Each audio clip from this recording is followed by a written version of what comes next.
In today's video I'll take this pallet and I'll try to make it into an awesome piece of furniture. One way or another it'll be a fun challenge, and hopefully at the same time it'll inspire you to try something similar, or at least show that salvage wood is a great option to work with. I found the pallet at a local industrial estate. There were lots of them around, but I really like the look of this one as it was made from hardwood, and by the way I did ask before taking it. I'll strip it down, denail it, and then start preparing the pieces by flattening and squaring it up into usable stock. Salvage wood doesn't need to be a pallet. If you look on Marketplace you'll find old fences, decking boards, floorboards and all sorts of reclaimed building timber, and in the past I've used all of those things. It's obviously great to work with premium wood, but there's also plenty of positives for using salvage wood as well. It reduces the use of new timber, which can only be a good thing. It can have plenty of character, some more than others, depending on where you get it from. It's generally well seasoned as well. For me, I like the challenge, which many of you would have already seen in my previous scrapwood challenge videos. And also, it's cheap or even free. And that leads me on to one more point, and that's the possibility of making a little extra cash out of your woodworking hobby. Realistically, you're not going to make a fortune out of this, and if you make what I'm attempting here, then you definitely won't. But if you enjoy your time in the workshop making the project, and you get a bit of extra cash at the end to buy a new tool, then that has to be a bonus. It's also a great feeling when you hand over something that you've made to somebody that really appreciates it. And by the way, at the end of the project, I'll be trying to sell this piece, which I've just realised I haven't even mentioned yet. It's a coffee table that has an interesting shape and an inlaid pattern top.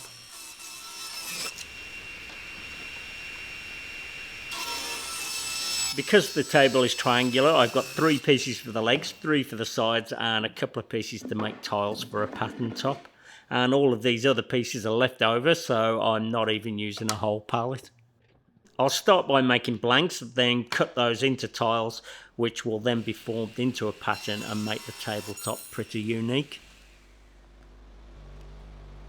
I'll glue a stop block using Bondi Bond and accelerator so I can keep all of the blanks a consistent width.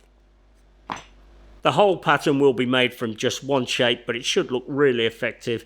I need the blanks which I can cut tiles along the grain, leaving the face of them as face grain, even though I think end grain could look pretty good too. By the way, this project is running alongside my mate Jimmy DeResta's latest build, where he'll also be crafting a piece of furniture from a pallet. And if you click the link in the description, you'll not only find plans for this project, you'll also get plans to a bundle of 64 more easy to build woodworking plans. They've been specifically designed to complete in a weekend so that you can sell them on your local marketplace, earning some extra cash from your woodworking. Also, if you purchase this bundle, you'll gain access to a live hangout in December where you can ask questions of both Jimmy DeResta and myself about all things woodworking. Be sure to click the link in the description so that you can access the easy to build plans and join us at that live hangout. We look forward to seeing you there. And by the way, if you click now, I've just added an additional bonus of my premium plans to the bundle. That's over 600 tiles, and it may look like a lot of work, but I got a good rhythm going and it only took about half an hour. I'm pretty sure that there should be enough, but I'll leave the setup on the bandsaw just in case I need to cut any more. I have heaps of the blanks left over, and the reason for that is originally I was going to cut them on the table saw. That would have yielded less tiles from each blank. I reckon it was quicker and easier to cut them on the bandsaw, and even though they have a slightly rough surface, they'll be fine. To make the final pattern, I need to glue all the tiles into pairs.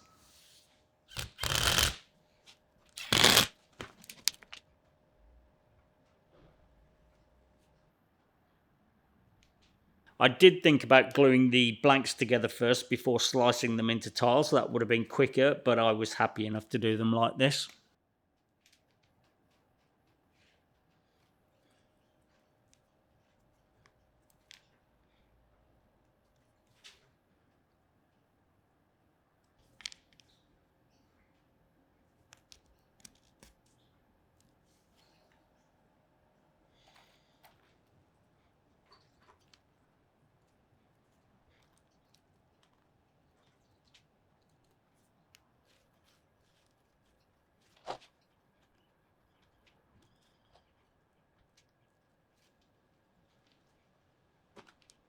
It took just over an hour to glue them. I got pretty quick at it. Anyway, I need a piece of plywood for the tabletop and to glue the tiles to.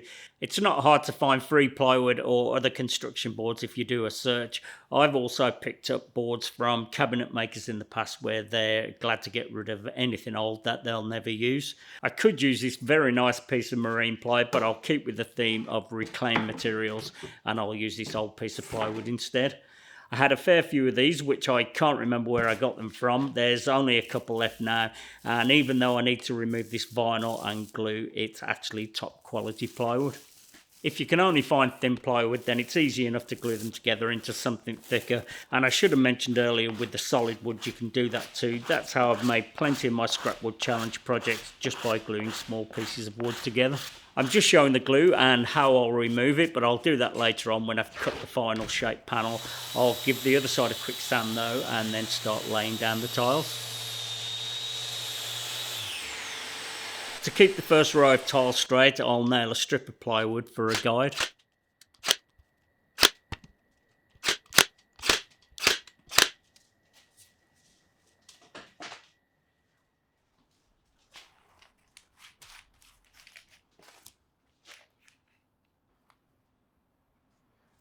That's basically the pattern. I just need to wax a few pieces of plywood that I can use as spacers.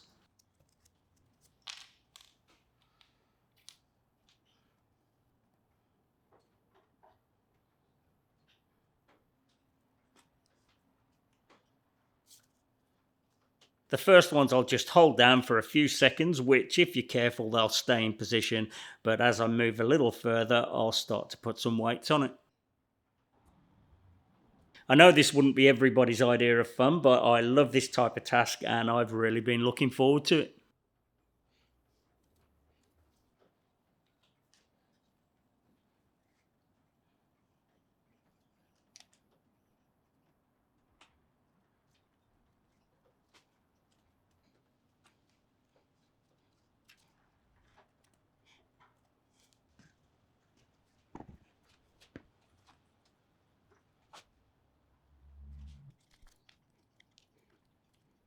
You could make a pattern top much quicker. You could make an easier pattern like the one I used on my dining table a while ago, or you could make the tiles bigger. I reckon they look perfect at this size, although bigger would still be effective.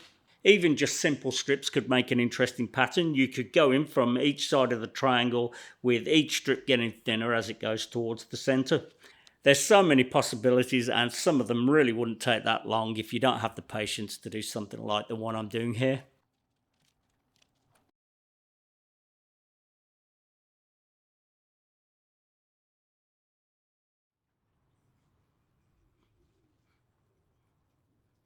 Now I can remove the strip and do that one last row. It looks like a lot of work, and I suppose it is, but I didn't think it was too bad. It took just under 2 hours.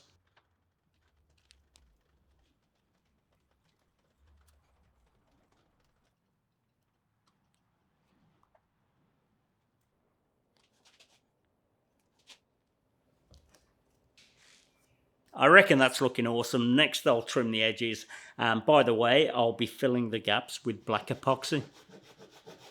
I've decided to trim them with a handsaw. If I did have a track saw, I would have probably used that. I could have done it with a circular saw, but by the time I set up a guide, I'll have it done.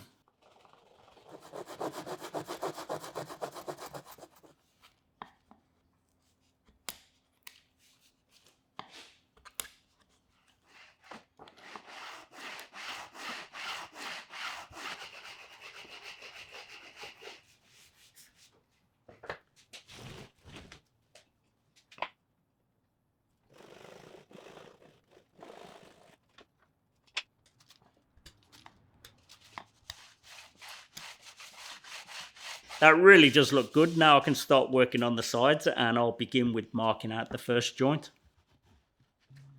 I want the same gap that I used between the tiles to also run around the edges, so I'll use the same spaces. I'm making sure that the two pieces I have stacked are in line with each other, and then I can use the top one to mark the joint.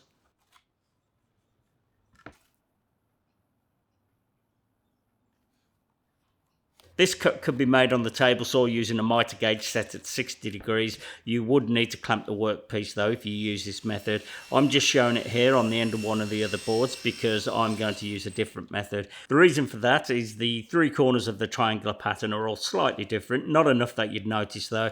I should have marked the outside of the patterned area and kept to it when gluing down the tiles. The edges of the tabletop will need to match, so I'll make each joint individually using the bandsaw and finish them with a hand plane. This gives two different methods, and as long as you keep your triangle accurate, then the table saw would be the go.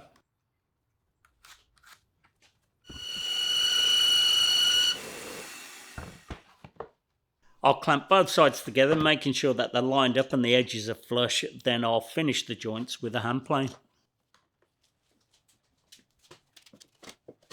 It's pretty dense and doesn't help being almost end grain, but a sharp blade does the trick.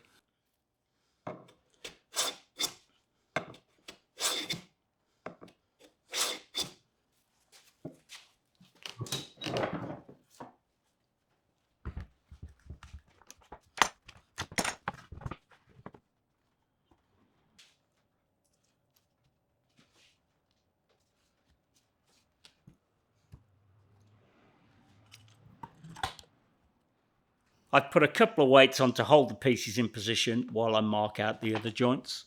I'm clamping a couple of pieces lined up to the front edge so I can extend the edge down.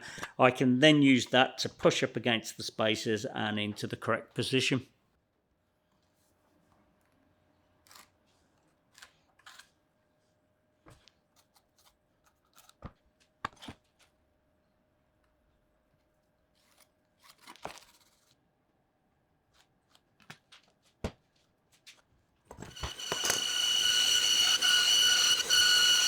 I'm cutting them oversized and then planing them down to the line. I have plenty of width in the boards, so if I do make them too short, I can take some off the inside edge after the three joints have been fitted. I purposely left the boards wider than I need for this reason, which is something I always do when using mitres on something that needs to fit just right.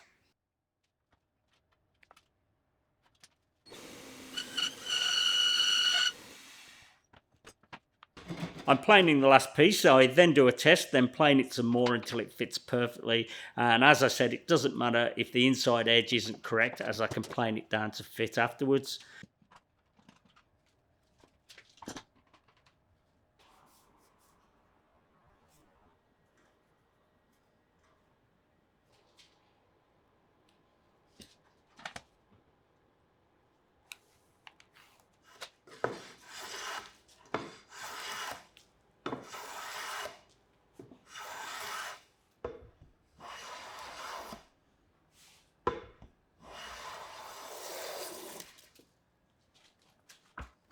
That all fits perfectly, so now I'll move on to fixing them, which I'll do with floating tenons.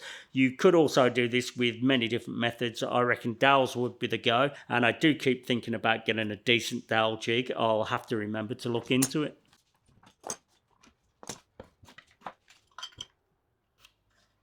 I'll use two tenons, so I'll mark out the centre of them, and then I'll use my homemade mortiser to make the cuts.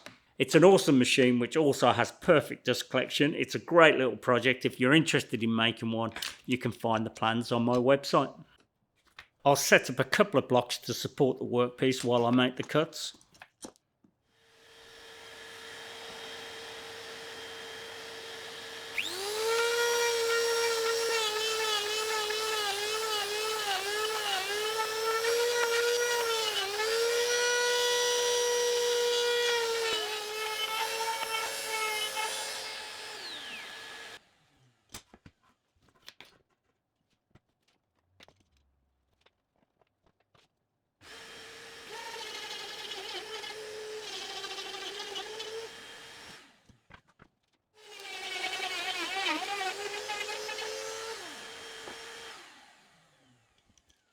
That's one end done. I could flip the board over to cut the mortises on the other end, but the mortiser then would be referencing from the underside of the board. If the mortises aren't in the exact centre, and mine aren't, then they wouldn't match up with the opposing side of the joint. I didn't plan on showing how I make the tenons, but it'll only take a moment. So here they are, made from the same pallet wood. And by the way, I'm not sure what species of wood this is, but it actually has a nice grain. If you think you know, then let me know in the comments.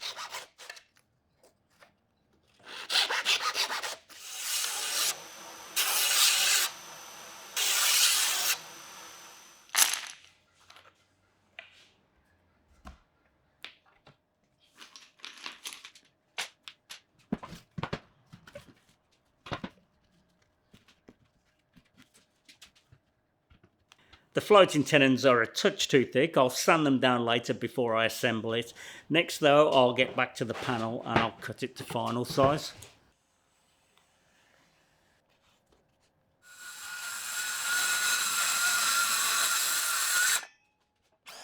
I'm cutting it slightly oversized and then I'll plane it down to the lines.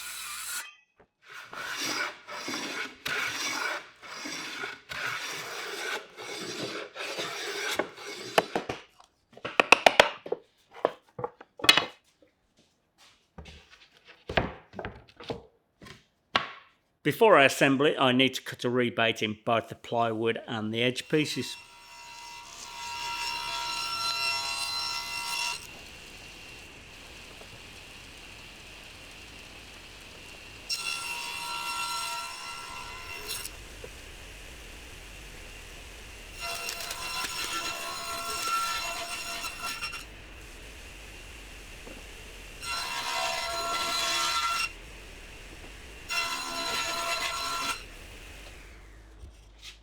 The panel and the edge pieces are the same height, but if you do make this and yours differ, then you'll need to make some adjustments. The rebate depth doesn't really matter, just make sure that the top surface of both the tiles and the sides are flush.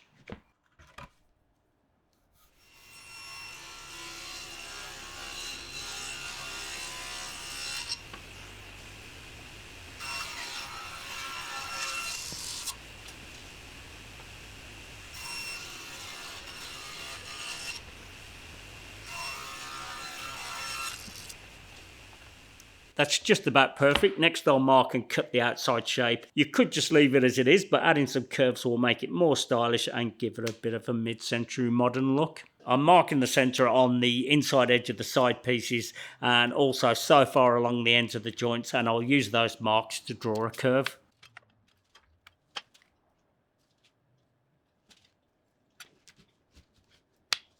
I'll use a piece of steel for the curve, and this is easier with an extra pair of hands, but if you're on your own, clamping blocks and a couple of weights can help to hold the steel in position.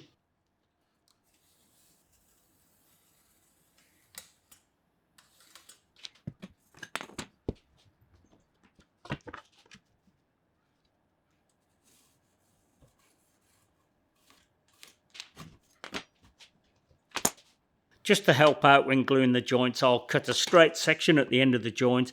I'll be able to clamp them together easier, and then I'll cut that to final shape later on.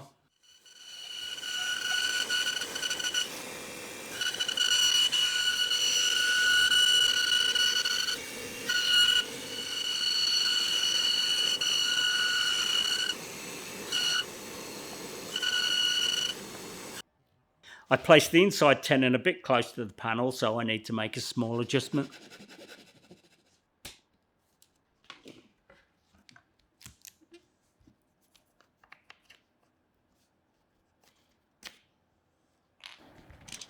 The dry fit looks good, so let's glue it up.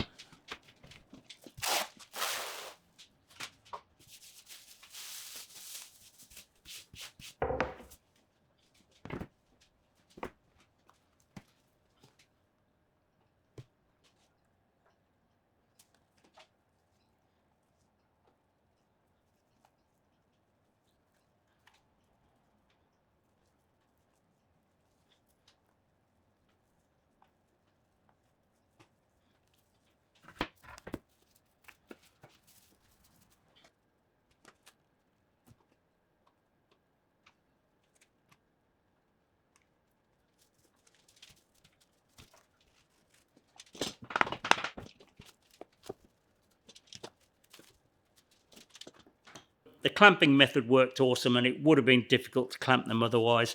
Next I'll trim off the corners, and I'll also mark out and radius them.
The top is looking good, so next I'll flip it over and remove the old glue from the back.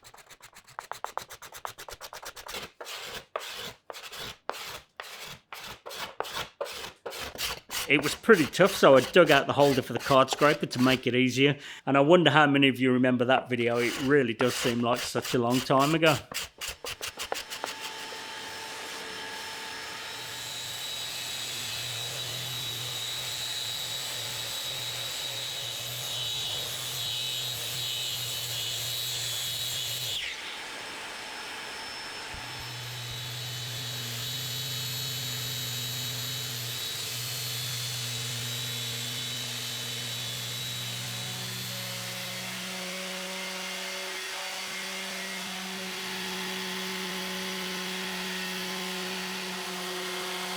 The tabletop has a pretty solid look to it and it will be fine as it is, but I like to make a bevel on the underside and thin out the edge. It just makes it look a bit more refined.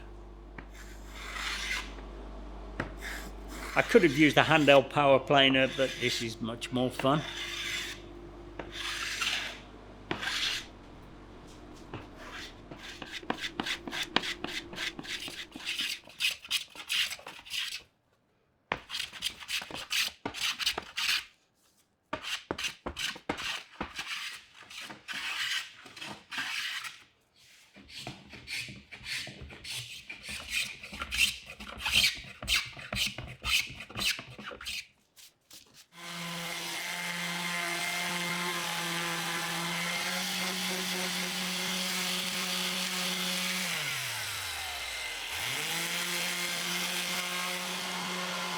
I'll quickly sand the top while I've got the sander out, and then I can pour the epoxy.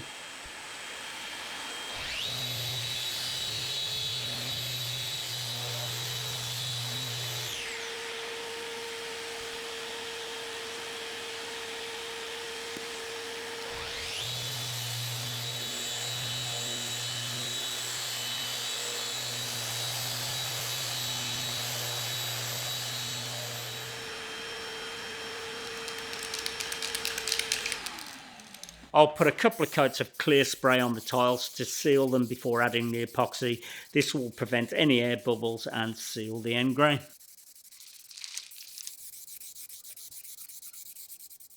I reckon that the glue in the rebates would have sealed all the voids, but the epoxy will run through the slightest gap, so to play it safe I'll seal all the joints from the underneath. I maybe should have used clear, but it's only the underside and I'll be staining the table anyway.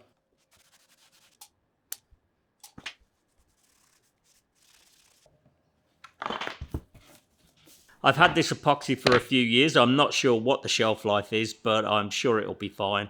We'll find out anyway.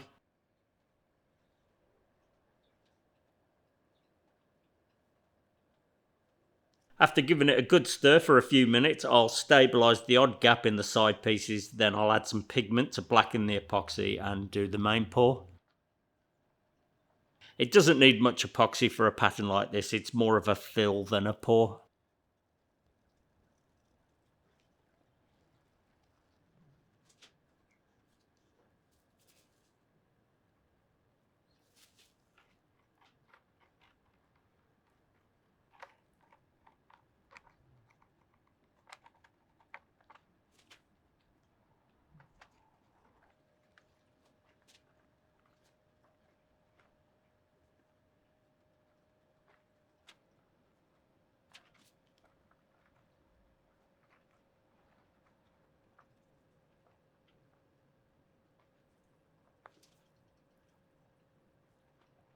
I'm putting a good amount of epoxy in rather than stretching it out, as this should help any air bubbles rise to the top, but I'll still pop those with a quick wave of the blowtorch.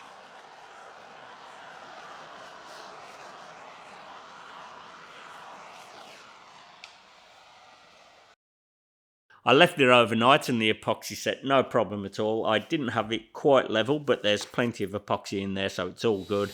Now I can start sanding.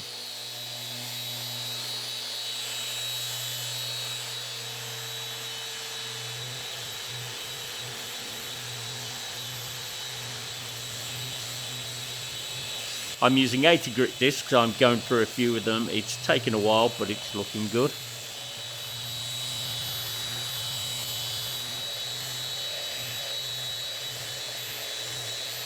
That's just about got rid of all the epoxy and it's looking pretty good. I just need to keep sanding down and past the open grain where there's still a bit of black epoxy sitting in there.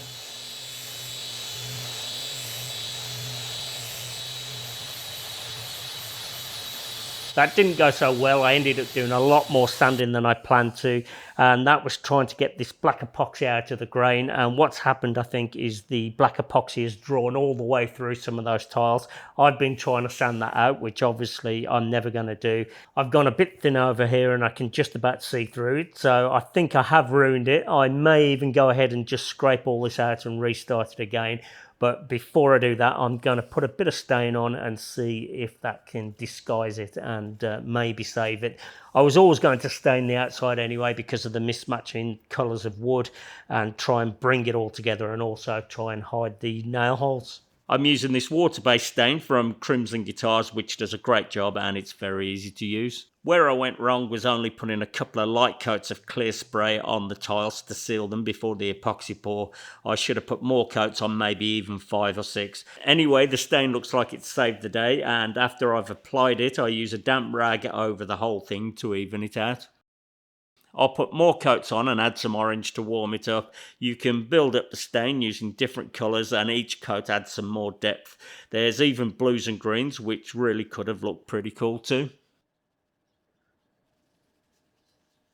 That's really not too bad at all. One thing though is I did want a contrast between the pattern and the sides, and as I mentioned, the sides I was always going to stain, so I tried sanding the pattern with a 400 grit disc just to see how it would look. It'd be easy enough to stain it again if needed, but I really like the look of it. It's lighter in colour and it's left the grain darker, but importantly even across all of the tiles, and no trace of where the epoxy is. I reckon it's given it some extra pop, and now I've got that contrast with the side pieces. It's a bit of a happy accident. Anyway, I'll put it aside and start on the legs, which are pretty straightforward. I need 2 pieces for each leg and I'll start by cutting them to length. Next I'll mark and cut a 15-degree angle on one end of all the pieces.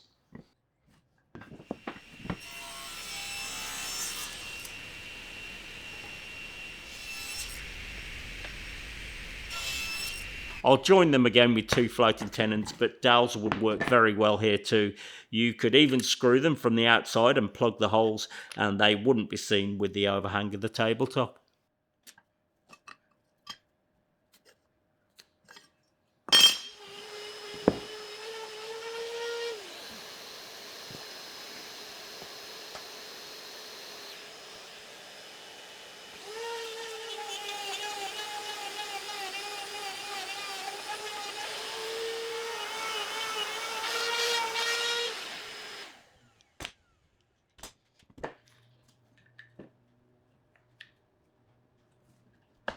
Next I need to cut the same angle on the bottom of the legs.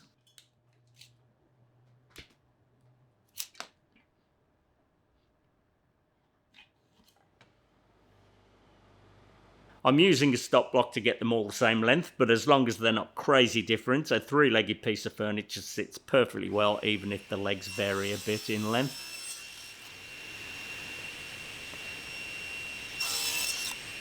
Next I'll taper the legs to slim them down a bit. No one wants a chunky leg on a stylish table. I'll mark them out and then I'll cut them out on the bandsaw.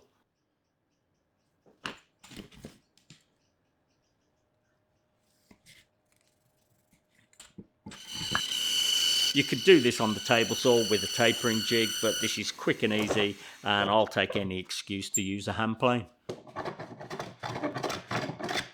I just need to make sure not to go past the mark here and into the joint.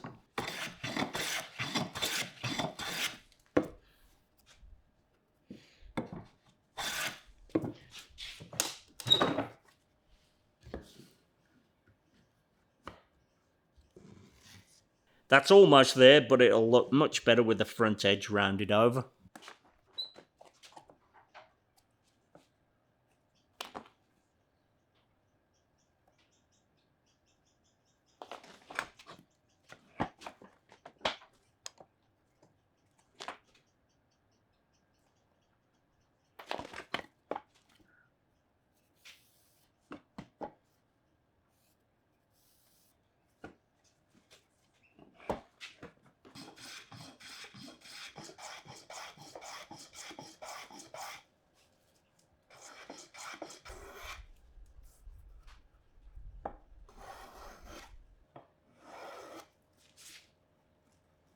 You can get it pretty close with a block plane, and it only takes a minute to smooth out with sandpaper.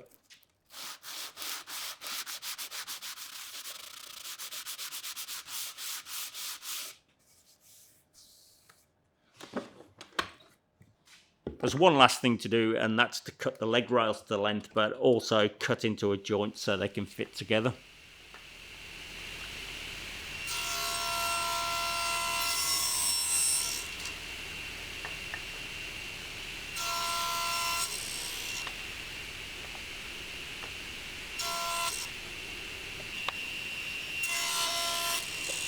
To join them, I'll use splines, which I think will work well here. If you did use floating tenons or dowels, they would probably interfere with each other across the 3 joints.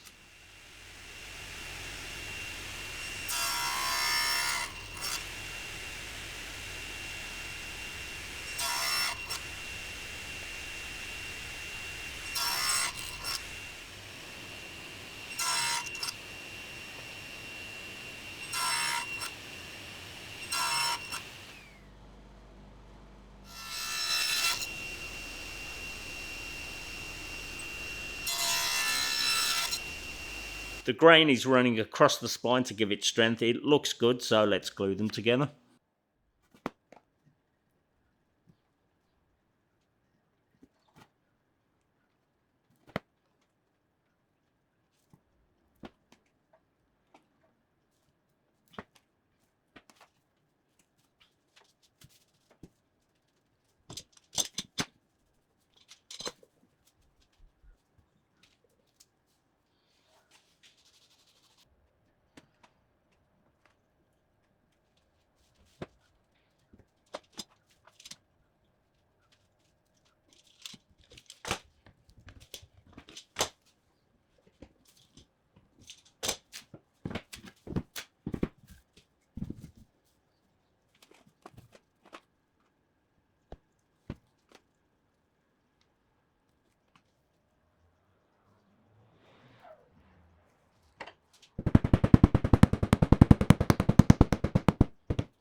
I'm putting a clamp on each leg, and then I'll put a strap around the legs to pull them together, and the clamps will stop the strap from sliding down and off the legs.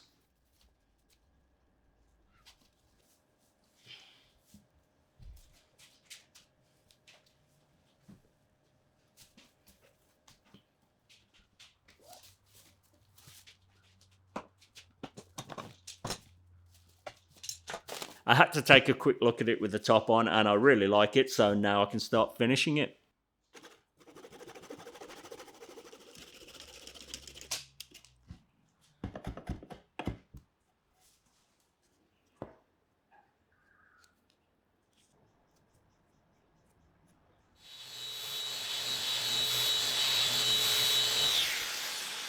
I final sanded everything to 240 grit and broke the edges with some hand sanding. Next I'll mask off the panel and stain the rest of the table.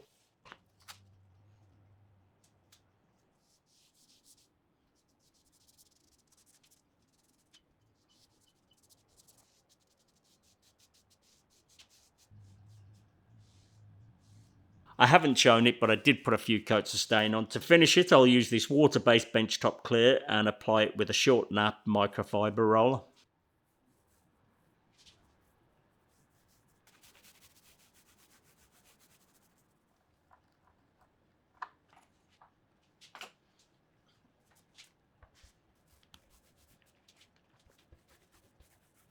I put plenty of coats on, sanding between them. I think I put 4 on the legs and 6 on the top.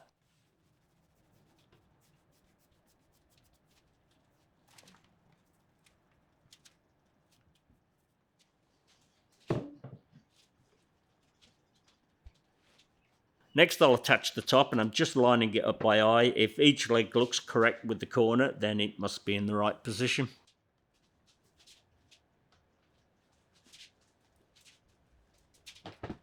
To attach the tops, I'll keep it simple using these L brackets that I already have. There's no point overthinking it. The brackets will work perfectly well and won't be seen unless you're lying on the floor.